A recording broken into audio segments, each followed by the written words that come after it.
오늘 우리에게 주시는 하나님의 말씀은 마태복음 4장 5절로 7절 말씀입니다.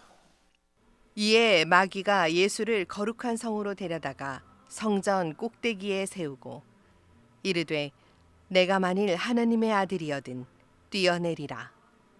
기록되었으되 그가 너를 위하여 그의 사자들을 명하시리니 그들이 손으로 너를 받들어 발이 돌에 부딪히지 않게 하리로다 하였느니라. 예수께서 이르시되 또 기록되었으되 주 너의 하나님을 시험하지 말라 하였느니라 하시니. 아멘. 자, 오늘 광야의 두 번째 시험입니다. 이번에는 마귀가 예수님을 순식간에 성전 꼭대기로 데려 올라갔어요. 그 당시가 헤롯 성전인데 15층 정도 높이, 꽤 높은 그런 높이였다고 합니다. 이렇게 예수님께 이야기합니다. 6절, 내가 만일 하나님의 아들이여든 뛰어내리라. 그러면서 성경까지 인용을 해요. 기록되었으되 그가 너를 위하여 그의 사자들을 명하시리니 그들이 손으로 너를 받들어 발이 돌에 부딪히지 않게 하리로다 하였느니라. 시편 91편 말씀이에요. 뛰어내리면 이 기록된 말씀대로 하나님이 너를 받아주실 거 아니냐? 그럼 뛰어내려 봐라. 그래서 네가 하나님의 아들인 것을 한번 증명해 봐라. 사람들이 환호성을 치고 박수를 칠 것이 아니냐. 이게 도대체 무슨 의도를 가지고 하는 시험일까요? 항상 사탄의 어떠한 시험은 표면에 나타난 말보다는 왜 이 말을 하는지, 목적이 무엇인지, 동기가 무엇인지를 살펴봐야 돼요. 이 마귀의 말을 가만히 뜯어보면 이게 정말 마귀의 장난질이구나 하는 것을 간파할 수가 있어요. 여러분, 지금 예수님에게 뛰어내려 보라고 하는 이 요청이 이게 진정한 신앙의 모습일까요? 본인이 뛰어내려서 하나님이 받아주셨다 칩시다. 그래서 사람들이 와 박수를 치고 또 본인은 이거 봐라, 하나님이 이렇게 역사하시잖아. 이러한 동기로 그 일들이 일어난다면 여러분들이 상식적으로 알고 있는 바른 동기, 순수한 동기, 하나님의 거룩한 동기일까요? 뭔가 좀 이상하지 않나?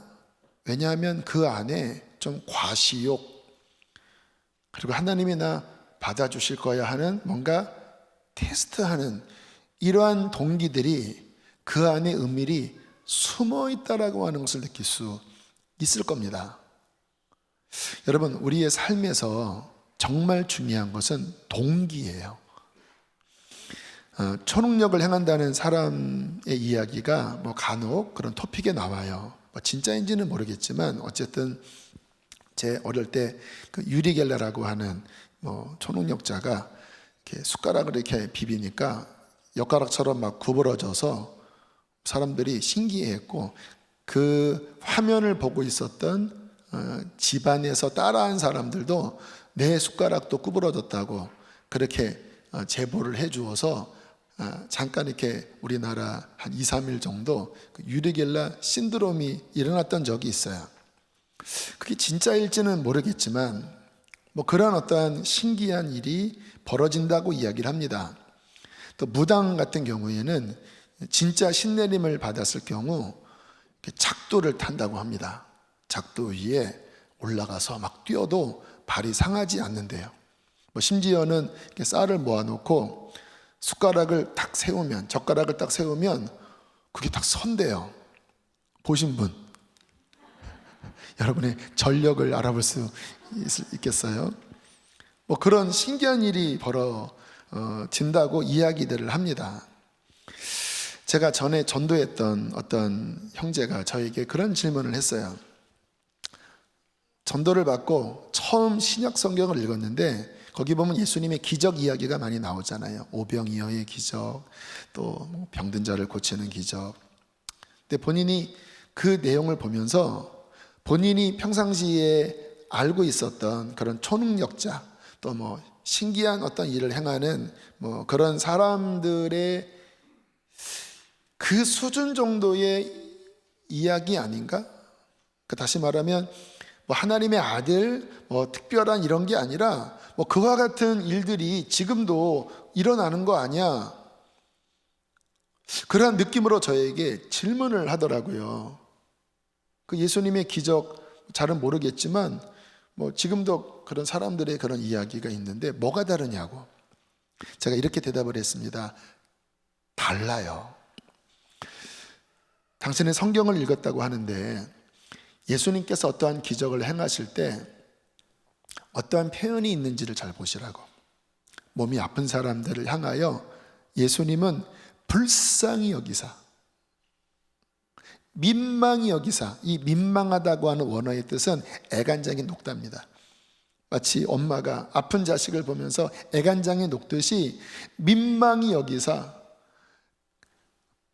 고름이 흐르는 그 나병의 그 환부를 손으로 만지시고 중풍병자의 손을, 그 메마른 손을 일으키시는 그 장면의 배후에 예수님은 그 사람을 향한 사랑으로 행하신 거라고.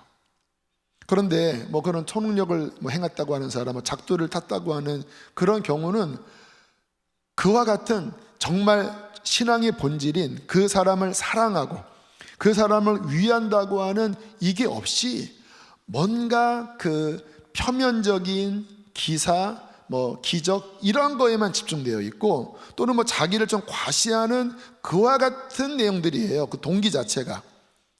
여러분, 숟가락이 구부러진 게 뭐가 유익합니까? 밥 못 먹어요. 그 숟가락 구부러져서 이거 버려야 돼요. 아니면 막 피던지. 여러분, 무당이 작두를 타면 그게 뭐가 유익하지요? 왜 타는 거예요? 만약에 작두 타서 정말 사람들이 변화된다면 저도 작두 탈 수 있어요. 거기서 이렇게 뛰면서 작두 탄 목사 이렇게 해서 여러분 뭐 하나님 살아계십니다 한번 보셔요. 정말 거기에 의미가 있다면 하나님 하실 수 있지요. 근데 왜 하나님이 그런 일을 그렇게 중요하게 여기지 않으실까요? 그런 것으로 사람이 변화되는 게 아니죠. 정말 사람들의 마음을 만지고 변화시키는 것은 하나님의 말씀을 깨닫고 자신을 돌아보아 회개하고 그리고 정말 하나님을 사랑하고 이웃을 사랑하는 그 깊은 내면을 만지는 진정한 신앙의 동기는 그러한 과시욕, 뭐 그러한 뭔가 하나님 뭐 간보는 이러한 것으로 일어나지 않기 때문에 그래요.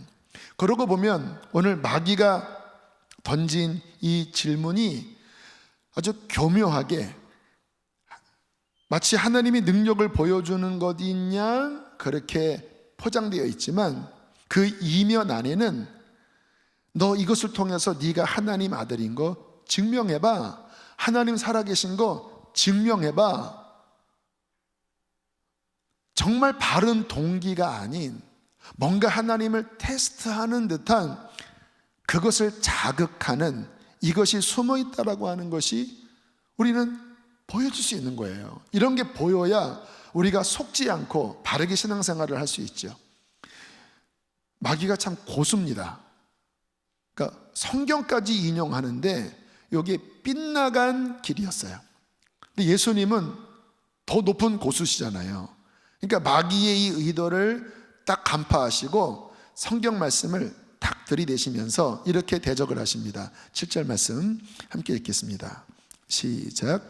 예수께서 이르시되 주 너희 하나님을 시험하지 말라 했느니라. 마귀야, 웃기지 마라.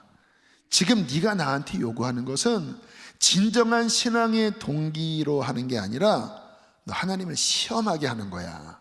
나의 어떠한 육적인 것들을 자극하는 거야. 하나님을 시험하지 말아라. 이것이 하나님의 진정한 말씀의 본질이야. 여러분, 이와 같은 마귀의 시험, 또 이와 같은 미혹이 실은 우리에게도 있을 수가 있어요. 정말 내가 하나님 섬기는 게, 정말 하나님 믿는 게 하나님이 기뻐하시는 그 순수하고 바른 동기의 신앙인가, 아니면 나도 모르는 사이에 하나님이 인정하지 않는 어떤 헛된 동기, 헛된 욕구를 가지고 하나님과 딜을 하려고 하지 않나? 충분히 그럴 수가 있어요. 분별해야 된다는 거예요. 제가 26살 때 어머님과 함께 오산리 기도원에 갔었습니다. 그때 저희 어머님은 초신자셨을 때인데 강사 목사님이 이렇게 헌금 강조를 많이 하시더라고요. 그 당시에는 그게 좀 보편적인 문화였던 것 같은데 계속 들으니까 부담이 됐어요. 근데 중간쯤 지났는데 제 안에 그러한 감동이 밀려왔습니다. 네가 가지고 있는 모든 돈을 다 헌금해라. 그런 어떤 간증이 있었나 봐요. 어떤 제 안에 뭐가 자극돼서 네가 가지고 있는 모든 돈을 다 헌금해라. 그 안에는 차비까지 다 1원 한 장 남기지 않고 다 헌금해라. 그래서 너의 믿음을 보여라. 이러한 어떠한 마음의 감동, 부담이 왔어요. 고민되더라고요. 차비는 남겨둬야 되잖아요. 근데 다 드려야 된다고 하는 어떤 강박감이 제 안에 몰려왔는데, 저는 하나님 열심히 믿는 그런 신학생이었기 때문에 다 1원 하나 남기지 않고 다 털어서 헌금을 했어요. 그래, 하나님이 이렇게 하면 기적같이 채워주실 거야. 그렇게 헌금을 집회 중간쯤 하고, 그 다음부터 저의 관심은 이제 누가 나에게 돈을 주나. 이게 이제 저의 관심이 됐어요. 혹시 뒤에서 누가 똑똑 뚫리면서 어머 청년, 하나님이 나에게 숫자 10000 10만 원짜리 수표를 주라고는 감동을 주셨어. 이런 일이 벌어지지는 않을까? 아무 일이 안 일어나더라고요. 그래서 이제 거기 뒤에 그 성도의 묘가 있는데 거기 벤치에 가서 기도하다가 걱정이 되더라고요. 어떡하지? 나 진짜 땡전 한 푼 없는데. 그래서 또 누워 있다가 아니, 하나님 도와주실 거야. 근데 집회가 마치기까지 아무 일도 일어나지 않았습니다.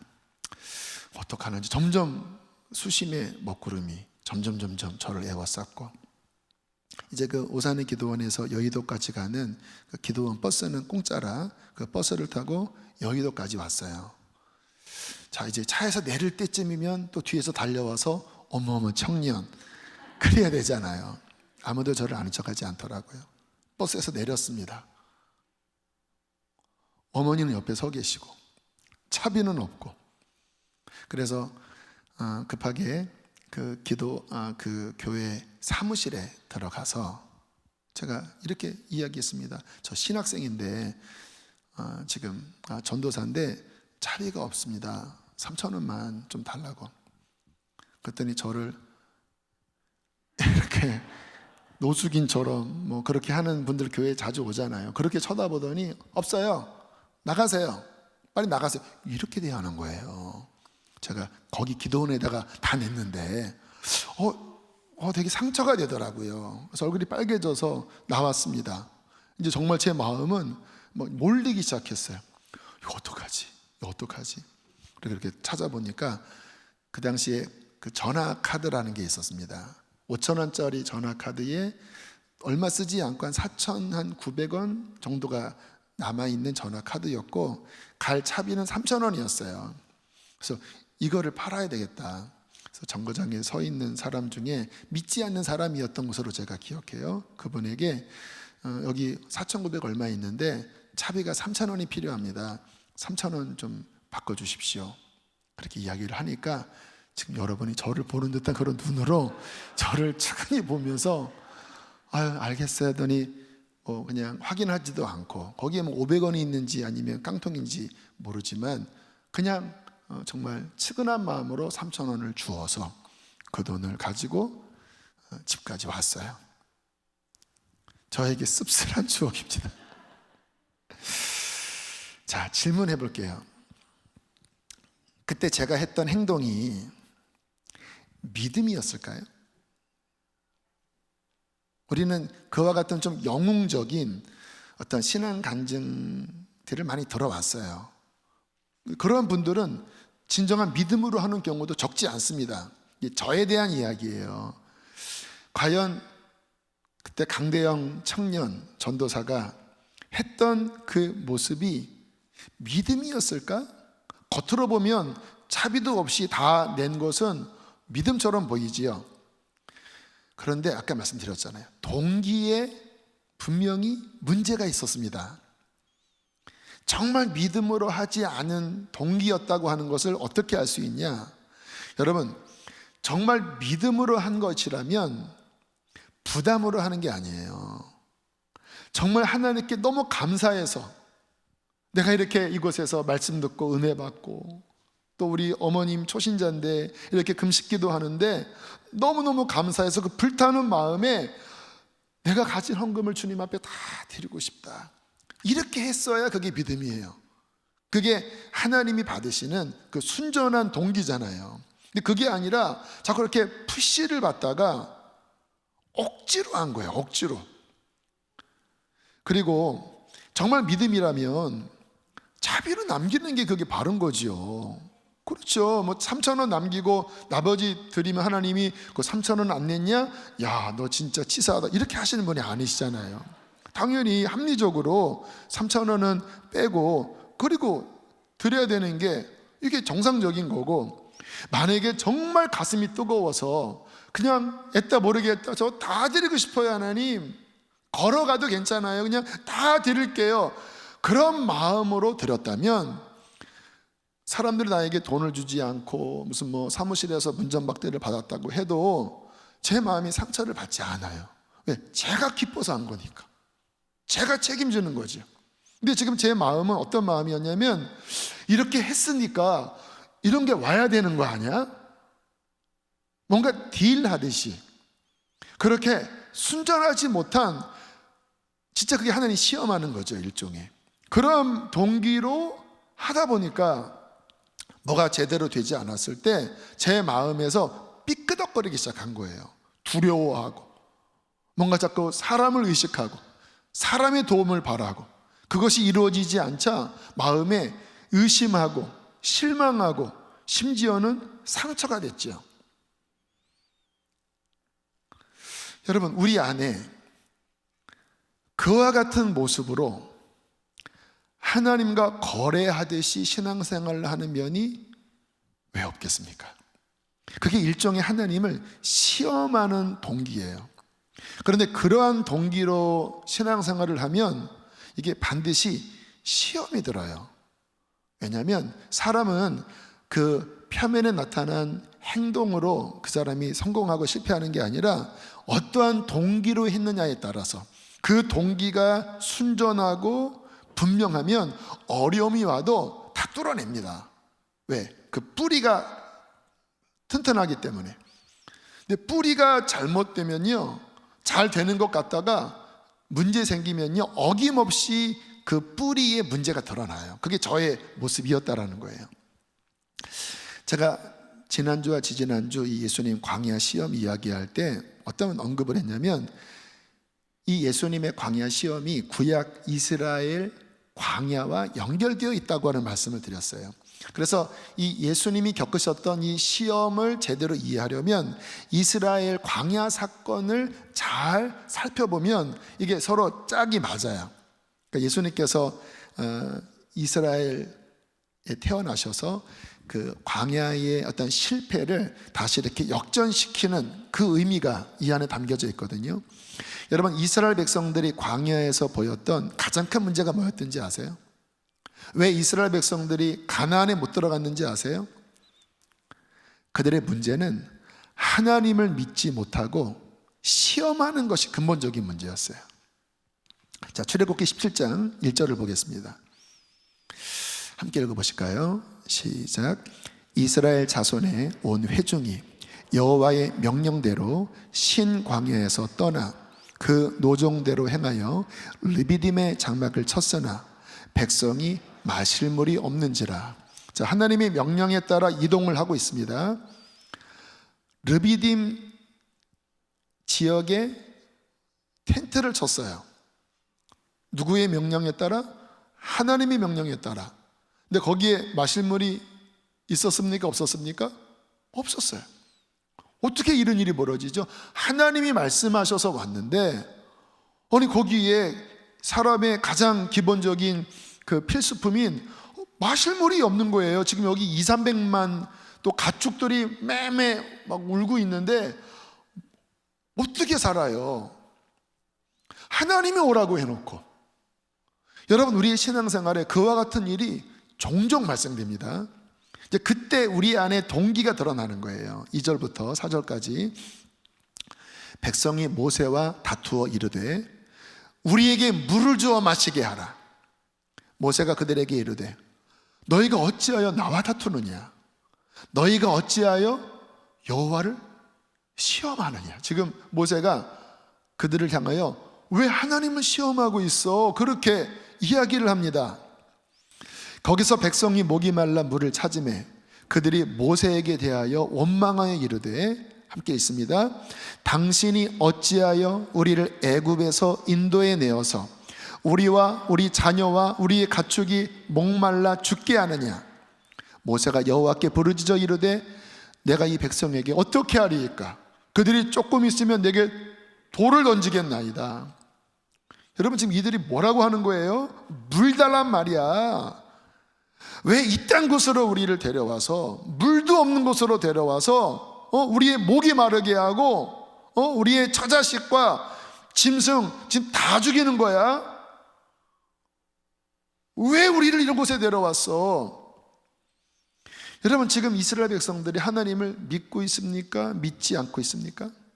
믿지 않고 있어요. 조금 어려워지자 그 마음에 의심, 분노, 원망 막 이런 것이 막 부글부글 되면서 모세와 싸우는 게 아니라 하나님께 대드는 거예요. 모세를 통해서 하나님께 원망을 쏟아내는 거예요. 근데 모세가 그와 같은 모습을 보면서 왜 하나님을 시험하느냐? 그동안 하나님이 홍해도 갈라주셨고 만나도 매일매일 내리고 계시고 반석에서 물도 터뜨려 주시지 않았냐? 근데 여기 지금 물이 조금 없다고 지금 너희들이 하는 이 모습이 하나님을 믿는 게 아니라 조금 어렵다고 지금 막 대들고 원망하고 왜 우리를 여기에 이끌어 내셨냐고 막 하나님께 따지는 게 지금 하나님 믿는 게 아니라 지금 하나님 시험하고 있는 거야. 왜 그래? 어쩌자고 이러는 거야. 그렇게 지금 모세가 백성들을 책망하고 있습니다. 여러분, 하나님을 시험하는 모습은 무엇일까요? 정말 하나님 믿지 않고 신앙생활하는 거예요. 실은 이 말이 논리적으로 안 맞습니다. 신앙생활은 그 말 자체가 믿음의 삶입니다. 그런데 하나님을 믿지 않고 신앙생활을 한다. 이게 무슨 의미일까요? 겉으로는 신앙생활하는 것처럼 보여요. 예배도 나오고 헌신도 하고 헌금도 하고 봉사도 하고. 그런데 정말 그 사람의 내면, 그 중심은 진짜 하나님을 믿고 하는 게 아니에요. 실은 본인도 착각합니다. 믿는다고 생각해요. 저도 그렇게 헌금했을 때 뭔가 하나님을 위하여 뭔가 좀 큰 일을 한 양 그런 착각이 있었어요. 그런데 이 환경이 안 따라주니까 그 본색이 드러나잖아요. 막 불안해하고 막 원망이 나오고 어떻게 하나님이 이러실 수가 있어? 그러니까 이 시험을 하는 태도로 신앙생활을 하면요, 문제가 없을 때는 잘 믿는 것처럼 보이지만 어려움이 오면 뿌리부터 흔들립니다. 왜? 동기 자체가 진짜 신앙이 아니었기 때문에 어려워지면 뿌리부터 흔들리고 낙심해 버리는 거예요. 물론 우리의 신앙이 어릴 때는 그럴 수 있어요. 이스라엘 백성들도 여정을 보면 초기, 그러니까 하나님에 의하여 출애굽한 초기에는 그들이 막 원망하고 막 불안해해도 하나님이 다른 말씀 안 하십니다. 그냥 원하는 대로 곧장곧장 들어주셨어요. 어릴 때니까. 그런데 이제 지나면서 하나님이 이제 보여주실 만큼 보여주신 거예요. 자, 그러면 하나님은 뭐를 원하십니까? 물이 없는 곳에 왔다 할지라도 하나님, 주님께서 뜻이 있으셔서 이곳에 우리를 인도해 주셨음을 믿습니다. 그러나 하나님, 지금 여기 많은 사람들을 보십시오. 하나님, 주께서 우리에게 물을 주시기를 원합니다. 주님은 반석에서 물을 터뜨리신 분이신데 이번에도 하나님은 역사하실 것입니다. 좀 이래야 되잖아요. 그런데 그렇게 하나님이 보여주셨는데도 또 어려움이 오니까 막 대들고 막 불안해하고 낙심하고 원망하고, 참 이것이 실은 우리의 모습인데, 하나님 보시기에 이 정도까지 됐는데도 여전히 그 수준에 머물러 있으면 참 주님의 마음이 답답하시고 속상한 것이죠. 그래서 주님은 출애굽기 17장 17절에 이렇게 말씀을 하십니다. 함께 읽겠습니다. 시작. 그가 그곳 이름을 마사 또는 무리바라 불렀으니 이는 이스라엘 자손이 다투었으며 또는 그들이 여호와를 시험하여 이르기를 여호와께서 우리 중에 계신가 안 계신가 하였습니다. 아예 지명을 무리바, 마사, 뜻이 뭐예요? 다퉜다.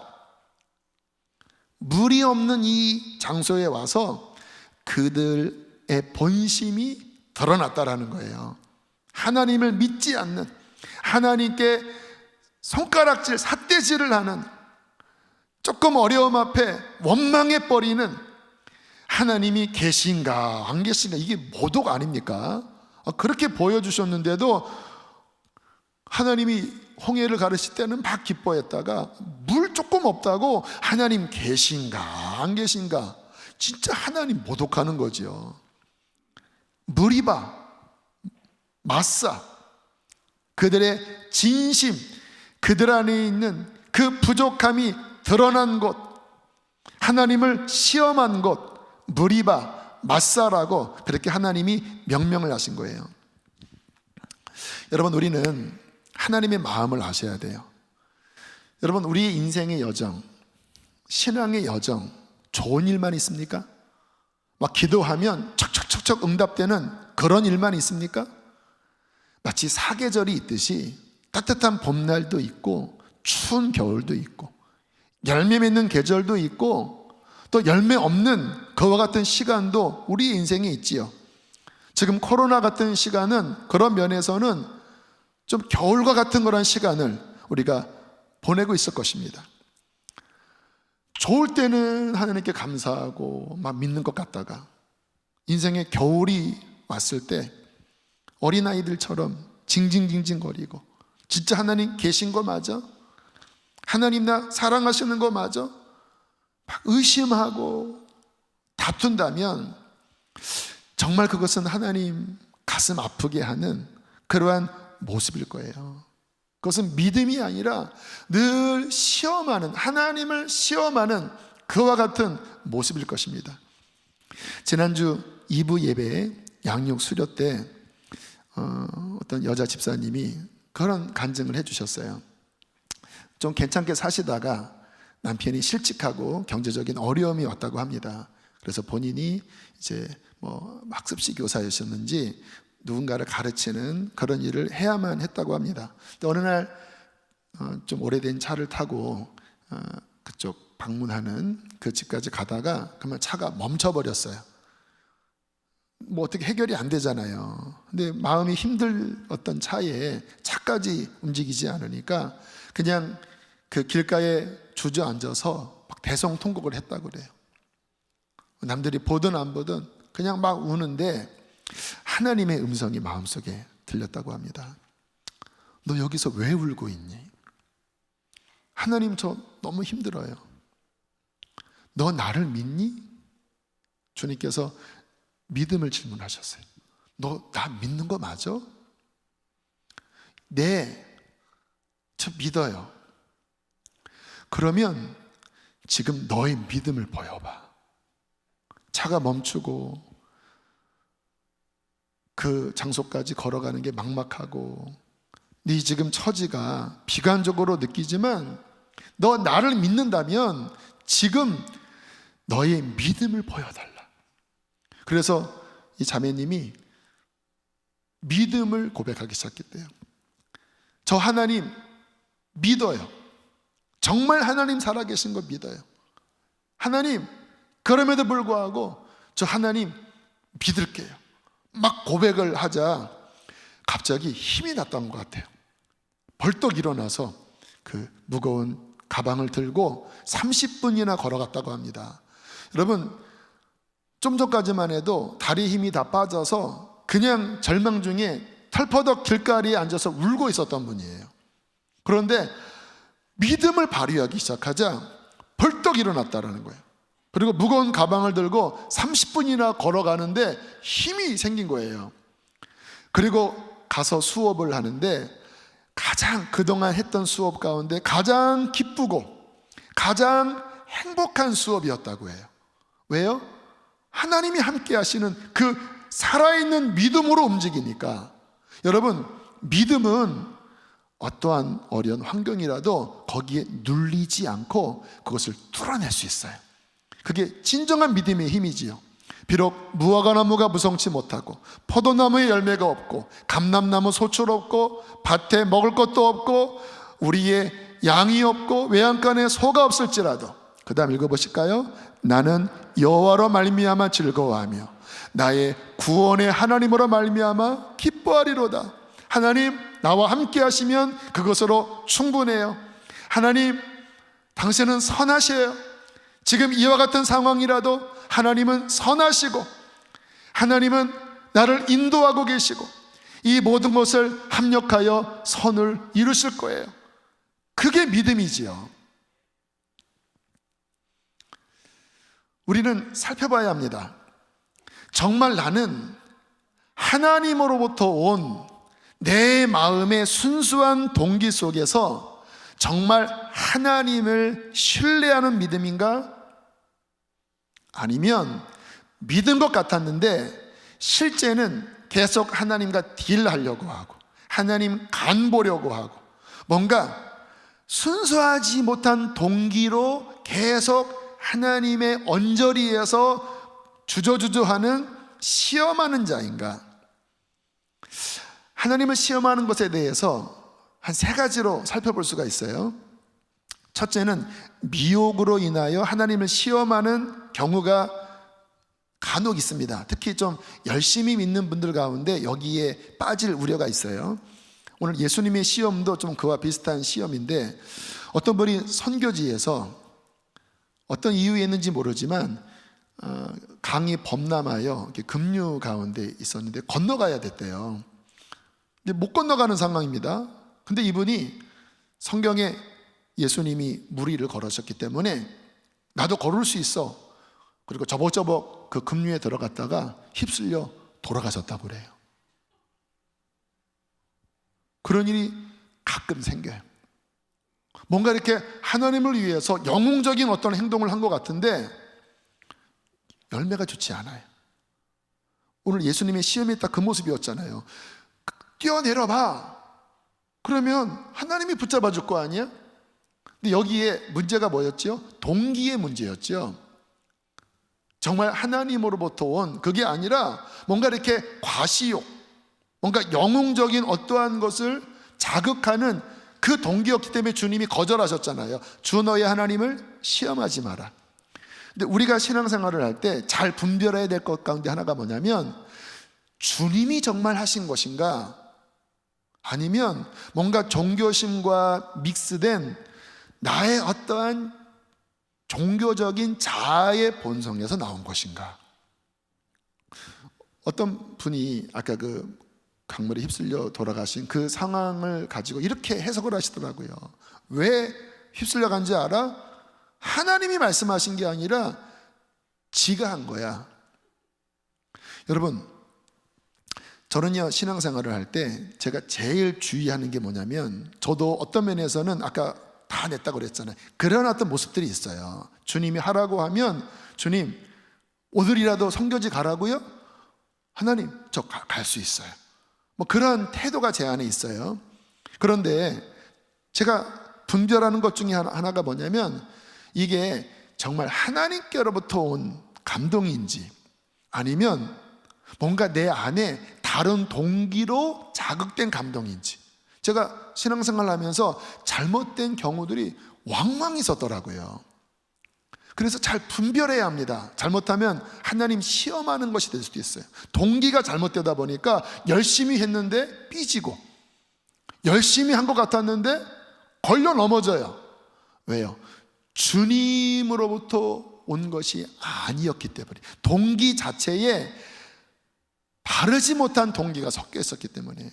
그래서 저는 지금도 우리 교회를 섬기면서 정말 하나님이 주신 마음이 무엇인가, 이런 부분들을 계속 살피면서 주님이 감동하시는 것만 붙잡으려고 몸부림쳐요.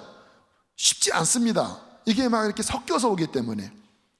그래서 여기에 그런 류의 뭔가 신앙의 양태가 있는 분들은 꼭 이 말씀을 점검하셔야 돼요. 잘못하면 하나님 시험하다가 본인이 시험 들은 경우가 있다는 거예요. 자, 두 번째, 죄를 지으면서 하나님을 시험하는 경우가 있어요.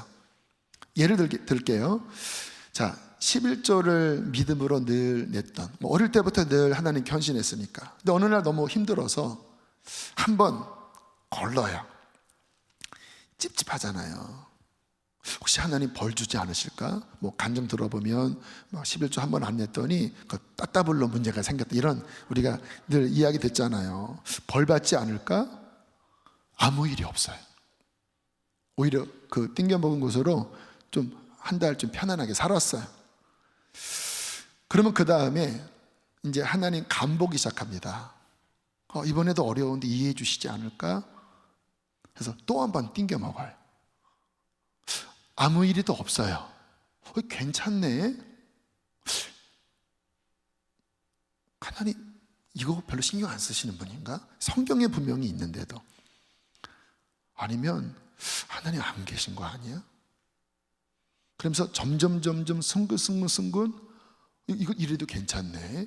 술 마셔보니까 이것도 괜찮네 하면서 점점 하나님 테스트하듯이 그렇게 죄 짓는 사람들이 있어요. 여러분, 이거 하나님 시험하는 겁니다. 여러분, 하나님이 우리가 요만큼 잘못할 때마다 그냥 채찍으로 막 때리시면서 어디 11조를 너 50만 원 띵겨 먹었어? 여기에 곱하기 3 여기에 더 우슬이 얹어서 너 당해봐라 이 자식아, 이렇게 안 하세요. 하나님 그런 수준의 하나님이 아니에요. 하나님 우리가 어떻게 하길 바라십니까? 하나님 내 인생의 주인이십니다. 하나님 사랑합니다. 제가 물질에 매이지 않겠습니다. 그러한 하나님을 향한 사랑과 순종의 믿음으로 우리의 어떤 헌신, 우리의 어떤 드림, 그 동기로 할 때 기쁘게 받으시는 거지, 이거 하나면 벌 받을까봐, 이거 하나 문제 생길까봐 그러한 동기로 하나님을 섬기는 것은, 그거는 하나님이 그렇게 기뻐하는 모습이 아니라는 거예요. 그래서 하나님을 시험하는 모습은 그렇게 뭔가 두려움, 이 모습 속에서 하나님 테스트하듯이 그와 같은 모습, 이건 정말 하나님이 기뻐하는 모습이 아니지요. 자, 세 번째, 하나님을 시험하는 모습은 오늘 맥락과 연결이 되는데, 어려움을 겪을 때 하나님을 믿지 못하고 의심에 빠지는 거예요. 우리가 자주 겪는 일이죠. 이 출애굽기의 이스라엘의 이 의심과 시험을 요약해서 정리한 말씀이 시편 78편입니다. 78편을 읽어보면 오늘 예수님 시험하지 말라 한 그 하나님의 말씀이 그대로 축약되어 있어요. 핵심만 보면, 자, 20절로부터 보겠습니다. 78편. 보라, 그가 반석을 쳐서 물을 내시니 시내가 넘쳤으나. 이스라엘이 어떻게 반응을 해요? 그가 능히 떡도 주시며 자기 백성을 위하여 고기도 예비하시랴 하였도다. 그러므로 여호와께서 듣고 노하셨으며, 왜? 하나님 믿지 못하니까. 야곱에게 불같이 노하셨고 또한 이스라엘에게 진노가 불타올랐으니. 22절 함께 있습니다. 시작. 이는 하나님을 믿지 아니하며 그의 구원을 의지하지 아니한 때문이로다. 정말 하나님을 믿고 의지하는 그 마음이 없었기 때문에 하나님께서는 이스라엘이 광야에 들어가지 못하도록 그들에게 진노하셨다는 거예요. 여러분, 하나님이 우리에게 원하시는 것, 그럼에도 불구하고 하나님, 저 하나님 믿습니다, 그 믿음을 보이기를 하나님께서는 원하셔요. 어쩌면 그러한 환경이 우리의 진정한 믿음을 아버지께 보일 수 있는 기회입니다. 이번 깨어나라 집회 첫째 날 오전, 오후, 저녁 굉장히 은혜로웠어요. 특별히 저녁 집회는 이제 목자님, 지역자님 현장에 모셔놓고 했던 집회인데 성령님이 강하게 역사하시더라고요. 제가 집회를 해보면 제가 아무리 간절해도 하나님이 열지 않으면 안 열려요. 그런데 첫날인데도 하나님이 말씀 가운데 간절함을 주시고 또 우리 지역장님, 목자님 안에 어떠한 마음의 어루만짐, 또 회복, 또 어떤 예언적인 위로, 이런 말씀들이 막 선포되면서 첫날 와, 감사하다, 하나님이 이 깨어나라 집회를 기뻐하시는구나, 그렇게 참 은혜로웠어요. 둘째 날 오전 집회를 하는데 뭐가 무겁더라고요. 왜 이렇게 무겁지? 뭔가 안 열리는 느낌? 도우미 목사님도 이렇게 반응이 잘 안 오니까 좀 이렇게 반응 좀 하셔요, 뭐 그런 피드백도 하셨어요. 제가 자리에 앉아서 왜 그러지 지금? 이렇게 뭔가 무겁지? 오후 1시 반 집회를 진행하고 있는데 목사님이 한 번 오셔서 저에게 이렇게 속삭였습니다. 지금 구청에 민원이 들어가서 공무원들이 출동한다고 합니다. 물론 현장에 한 140명 정도밖에 없었기 때문에 문제가 없다고 여겨졌어요. 그래도 긴장이 되더라고요. 그래서 마음이 무거웠나? 근데 공무원은 오지 않았지만 서로 이제 통화를 하면서 집회를 하지 말라는 거예요. 아니, 우리 20% 지킵니다. 정기 예배 외에는 온라인 집회도 하지 마라. 말이 안 되죠. 뭘 온라인으로 코로나가 전파되나요? 말이 안 되잖아요. 과도한 요구입니다. 그런데 싸울 수 없었던 게 우리 저녁 집회나 어쨌든 이게 좀 우리는 활발한 모습이기 때문에 이 부분에 잘못 부딪히는 거는 이 상황에서는 현명하지 못하겠다. 그래서 그날 저녁 청소년 부흥회 일단은 미뤘습니다. 이제 요번 주 말고 다음 주 금요일에 오시기로. 정기 예배는 괜찮으니까. 그리고 이제 금요일 오전, 오후 두 번의 집회는 실시간으로 하지 않고 일단 영상으로 촬영한 다음에 다음 날 유튜브에 올리기로 했어요. 그리고 금요일 저녁에 오시는 목사님이 또 귀한 강사기 때문에 이것은 정기 예배라, 요거는 살리자. 요거 살리기 위하여 나머지는 일단 좀 이렇게 조심스럽게, 지혜롭게 하자. 그렇게 맥락을 정리했습니다. 그러면 결론적으로 한 번도 예배를 빠지지 않고 어쨌든 9번은 다 드리게 된 거였어요. 그런데 제 마음이 무겁더라고요. 사람들이 깨어나야 하는데, 또 실시간을 기다리고 있는데, 이와 같은 상황 때문에 영적 사기가 꺾이는 것은 아닌가? 찬물이 끼어지는 건 아닌가? 솔직히 제 마음은 그런 마음이었습니다. 뭔가 이렇게 그동안 우리들이 이러한 집회를 할 때 하나님이 참 은혜도 많이 주시고 보호를 해주셔서 이렇게 사기가 올라가고 있었거든요. 그런데 사기가 꺾이면 이 운동 경기도요, 계속 이렇게 치고 올라가야 그 흐름을 타야 이기지, 한번 밀리면요 또 굉장히 어려워지는데, 이게 사기가 꺾이는 것은 아닌가? 제 마음이 뭔가 이렇게 꺾이더라고요. 어떡하지? 교인들이 목사님 하나님께서 열어주신다고 하면서 이게 뭐예요? 혹시 이렇게 반응을 속으로 하는 것이 아닐까? 이후로는 어떻게 해야 되지? 뭐가 아무튼 제 안에 뭔가 답답한 마음이 들었어요. 믿음을 보여야 되잖아요.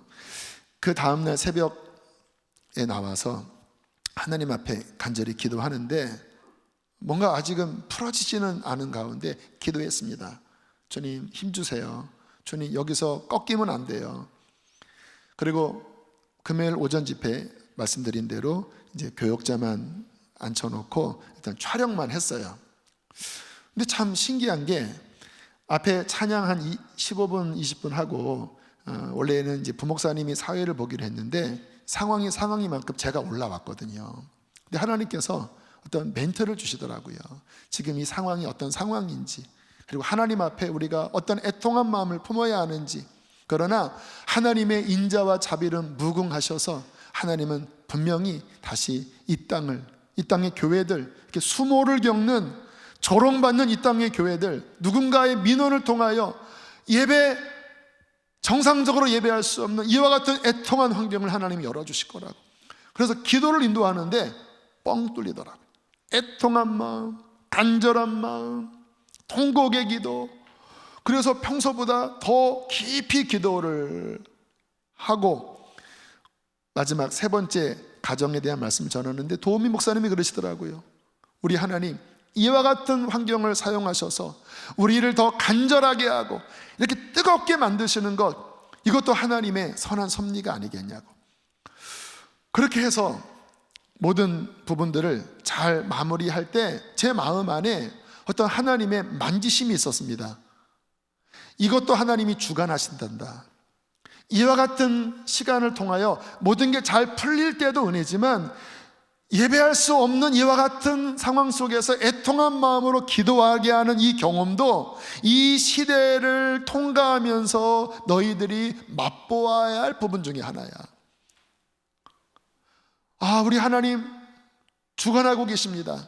우리 하나님 선하십니다.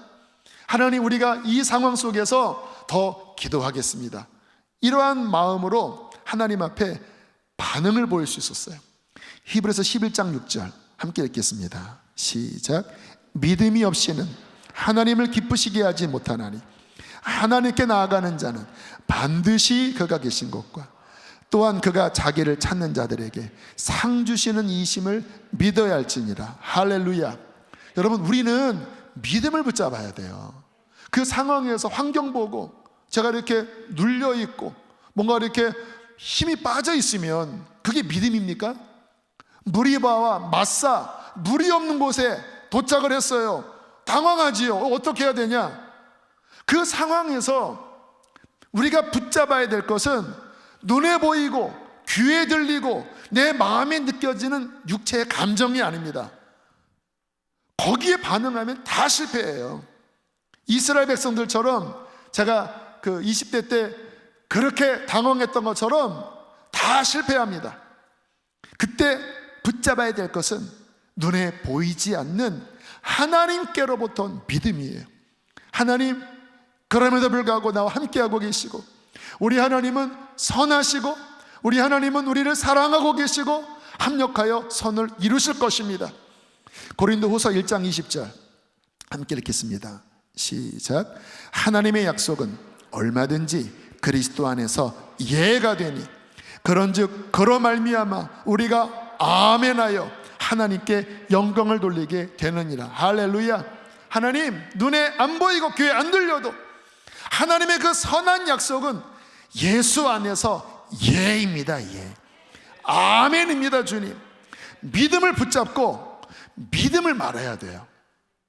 이스라엘 백성처럼 우리 중에 계신가 안 계신가, 우리를 죽이려고 하는 거야 지금. 이게 도대체 뭐야? 다 믿는 거 소용없어. 열심히 해도 소용없어. 그런 말하면 실패해요. 믿음을 붙잡고 믿음을 말하셔야 돼요. 하나님의 약속을 아멘, 예하고 붙잡을 때 우리 안에 살아있는 하나님이 주시는 믿음이 꿈틀꿈틀 움직이기 시작하는 거예요. 그때 그 집사님처럼 다리에 힘이 나서 벌떡 일어나서, 비록 차는 고장나서 멈춰있지만 30분을 걸어가서 기쁨으로, 감사함으로 가장 활기차게 아이들에게 가르침을 주는 이 능력, 믿음을 붙잡고 믿음으로 말할 때 일어나는 일이잖아요. 그리고 또 하나, 그렇게 믿음을 붙잡고 믿음을 말한 다음에 믿음의 고백에 걸맞게 움직여야 돼요. 여러분, 사람에게 있어서 이 행동은 굉장히 중요합니다. 쭉 어깨에 쳐져서 얼굴은 수심에 가득해서 입에서는 죽는다 글렀다 그럼 죽어요.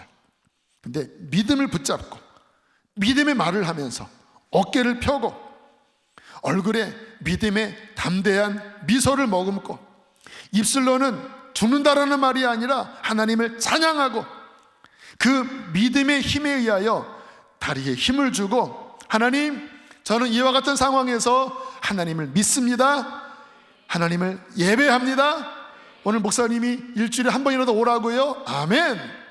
주님, 가겠습니다. 달려가겠습니다.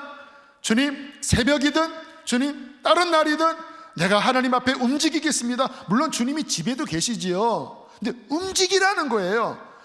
믿음을 붙잡고 믿음을 말하고 그 믿음의 고백에 걸맞게 움직이기 시작하면요, 하나님이 위에서 기뻐하시는 거예요. 왜?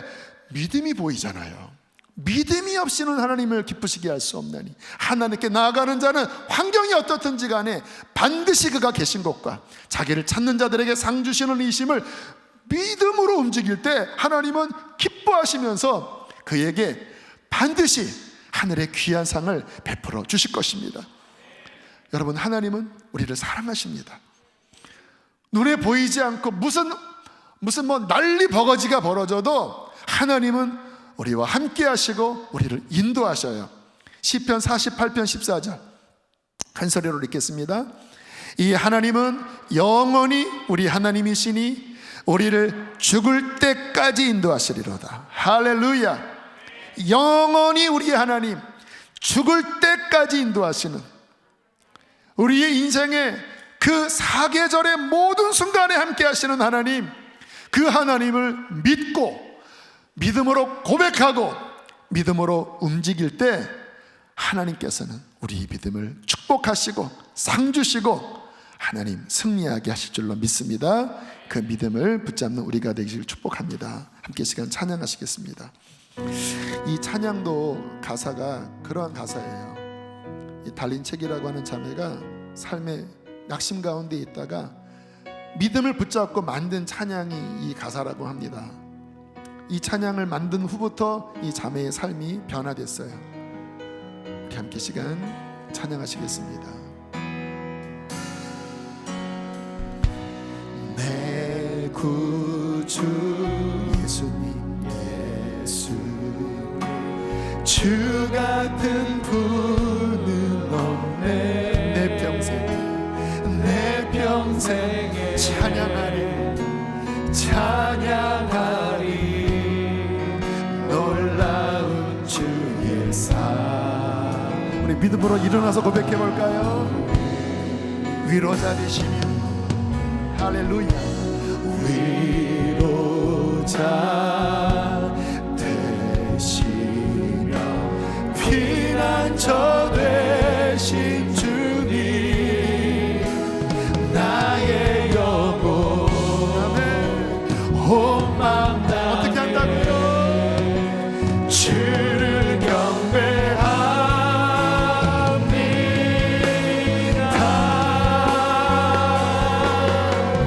온 땅이여 주님께 외쳐라. 능력과 위엄의 왕 되신 주, 산과 바다 소리쳐 주의 이름을 높이리.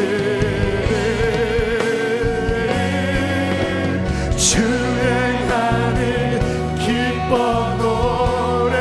영원히 주님을 사랑합니다. 영원히 주님을 사랑하리라. 신실하신 주의 양, 신실하신 주의 양, 신실하신 주의 약속 나 바랐네. 거친 파도 날 향해 와도 거친 파도 파도 날 향해 와도 주와 함께 날아오. 믿음의 날개를 쭉 펴셔요. 폭풍 속에서도 믿음을 가진 자는 주와 함께 날아올라요. 주를 보리라. 거친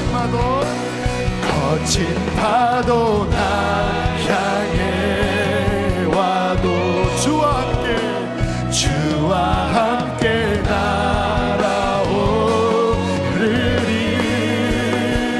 폭풍 가운데 나의 잠잠하게 주를 보. 우리 시간 기도합시다. 주님, 믿음을 붙잡겠습니다. 하나님의 모든 약속은 그리스도 안에서 예가 됩니다. 믿음을 고백하겠습니다. 믿음으로 움직이겠습니다. 더 이상 하나님을 시험하고 간보고 딜하는 것이 아니라 어떤 환경에서도 믿음을 붙잡는 신실한 종이 되게 하여 주시옵소서. 주여 한번 부르시고 기도하겠습니다. 주여, 하나님 의심하지 말고 믿을지어다. 흔들리지 말고 믿음에 굳건하게 선 자가 될지어다. 흔들리는 자가 아니라 반석 위에 굳게 선 자가 될지어다. 하나님, 우리 믿음 없음을 회개합니다. 하나님을 시험했던 많은 모습들을 회개합니다. 주님, 믿음을 모아주십시오. 믿음을 붙잡게 하여 주십시오. 믿음으로 말하게 하여 주십시오. 믿음으로 움직이게 하여 주십시오. 더 이상 의심하고 방황하지 않게 하여 주시고, 하나님, 우리 하나님 믿음으로 승리하는 자가 되기를 원합니다. 주여, 믿는 자가 될지라. 믿는 자가 될지어다. 주님을 믿습니다. 주님을 믿습니다. 주님을 사랑합니다. 주여, 폭풍 가운데 믿음의 날개를 활짝 펴겠습니다. 주님과 함께 날아오르겠나이다. 할렐루야, 할렐루야.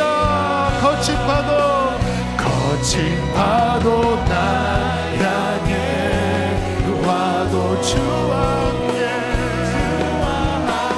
날아오르리. 폭풍 가운데 나의 장담하게 주를. 한 번 더.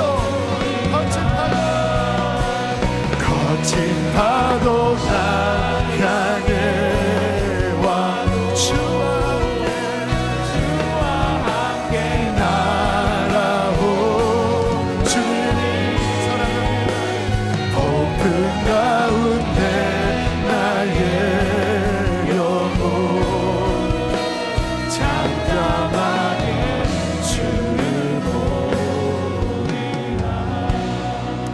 믿음 없는 자가 되지 말고 믿는 자가 되라. 의심하는 자가 되지 말고 믿음에 굳건하게 서는 자가 될지어다. 하나님, 믿음을 붙잡습니다. 반석 위에 우리의 다리가, 믿음의 다리가 서겠습니다. 흔들리는 우리의 마음이 믿음 속에 굳건해지게 하겠습니다. 폭풍이 몰려와도 믿음의 날개를 활짝 펴고 주님과 함께 날아오르겠습니다. 하나님은 함께 하시며 영영이 우리를 인도하시며 우리 하나님은 가장 선하신 분이시오니 모든 환경 속에서 오직 하나님을 믿고 여호와로 인하여 기뻐하는 자가 주님 되겠나이다. 사랑하는 성도들의 믿음을 붙들어 주시고 하나님 강건케 하여 주시고 하나님 어려운 인생의 겨울을 넉넉히 이길 수 있도록 축복하여 주시옵소서. 귀한 예물 봉헌합니다. 기쁘게 흠양하여 주시고 성도들의 모든 삶을 보호하시고 코로나로부터 한 주 동안도 지켜주소서. 여호와는 내게 복을 주시고 너를 지키시기를 원하며 그 얼굴을 내게로 향하여 드시고 그 얼굴빛을 비추사 은혜와 평강을 베풀어 주시기를 원하노라. 하나님 찬양합니다. 우리 성도들 강건케 하여 주시고 주님 평강케 하여 주시옵소서. 이제는 우리를 죄에서 건지신 예수 그리스도의 구원의 은혜와 하늘 아버지의 그 크신 사랑과 성령의 교통하심이 오늘 믿음을 붙잡고 예배한 모든 성도들의 삶과 가정 속에 충만히 함께 하시기를 축원하옵나이다. 아멘.